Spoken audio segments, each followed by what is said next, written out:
Supporters demonstrate against racism in downtown Raleigh. The tone tonight passionate but calm after Confederate statues came down from the state capitol. Good evening and thanks for joining us. I'm Maggie Newland. CBS 17's Imani Payne is live in downtown Raleigh. And Imani, this comes a night after 2 Confederate statues were toppled and more statues removed today. Yeah, well, Maggie, it is a much different scene out here tonight than last night. All we've got left now are these few small groups of protesters out here, and they've been pretty peaceful for the most part, as people say they're now focused on unity and really moving the conversation forward. People taking in what's left of this monument in downtown Raleigh after protesters pulled down 2 Confederate statues and hung them by their necks Friday night. It's really emotional. I think it's important for my kids to see what change is happening right now, and us as white people to own up to our history and understand our history. A sense of calm now settles over the Capitol as dozens peacefully protested, calling for legislation change and to defund the police. The group then heading downtown, marching through cars, even stopping traffic to make their voices heard, energizing people passing by. We have been down so long, praise the Lord, we've been lifted up by the protesters. Now maybe y'all will understand. This is the community, and they're supposed to represent the community.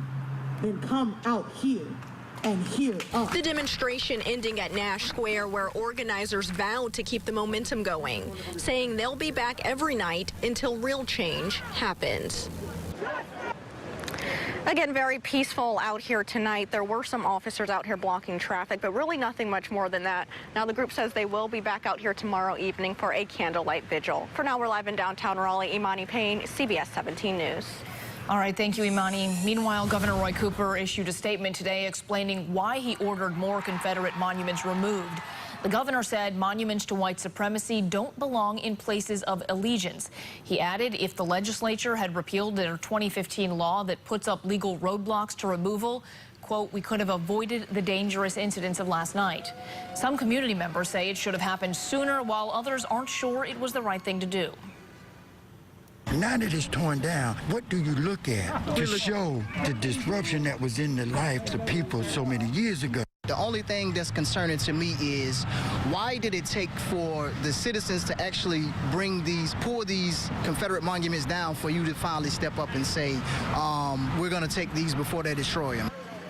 Capitol Police, the DOT, and Raleigh Police all assisted in the removals. No word on where the statues are now being stored.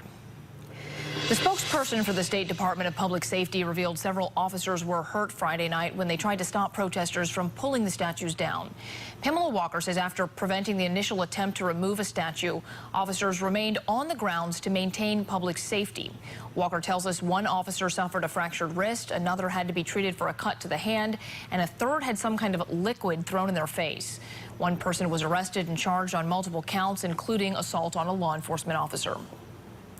Lieutenant Governor Dan Forrest is slamming what he calls the governor's inaction when protesters toppled the statues, pointing out that the incident happened next to the governor's office.